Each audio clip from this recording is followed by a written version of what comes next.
इसी अगर सरकार बहुमत की नहीं बनी तो बिल्कुल प्रशांत किशोर और जनसुराज रोड पर अगले 5 साल फिर से संघर्ष करेंगे कि जनसुराज रोड की ही राजनीति करेगा। ठीक है, लेकिन सरकार कैसे बनेगी?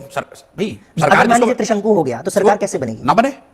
अच्छा, न बने, लेकिन किसी को सपोर्ट नहीं करेंगे। सवाल ही नहीं पैदा, किसको सपोर्ट करेंगे? यही मैं समझने की कोशिश कर रहा हूं। सवाल ही नहीं। अगर ऐसी स्थिति आ गई कि जनसुराज के कहने से ही सरकार बन रही हो या न बन रही हो, तो जनसुराज फिर से चुनाव चाहेगा। क्योंकि लोगों के सामने दिल्ली का एक अनुभव है। कोई नहीं, वो आप कोई इसका पैरेलल नहीं है। दिल्ली में कोई 3 बरस पैदल चल के पार्टी नहीं बनाया है। जो बिहार में हम लोग कर रहे हैं इसका कोई पैरेलल नहीं है। बिहार की जो परिस्थिति है वो भी अनपैरेलल्ड है। बिहार के लोगों की का जो कष्ट है, जो दुर्दशा है, वो भी अनपैरेलल्ड है।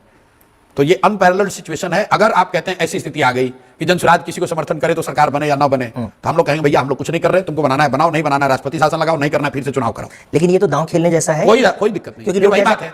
आप दाव खेलने से क्यों लोग डरते हैं? क्योंकि उनको लगता है कि उनको मंत्री बनना, हमें मंत्री बनना नहीं है। नहीं, लेकिन ये हो सकता है ना कि जनता ये कहे कि अरे यार ये तो किसी का समर्थन ही नहीं करता, अगली बार वोट नहीं फिर हम मान लीजिए हम लोग ने वो गलती की, जनता ने फिर चुनाव हुआ, हमको 0 कर दिया, फिर हम फर्श पे आ गए, फर्श पे रहने को तैयार है।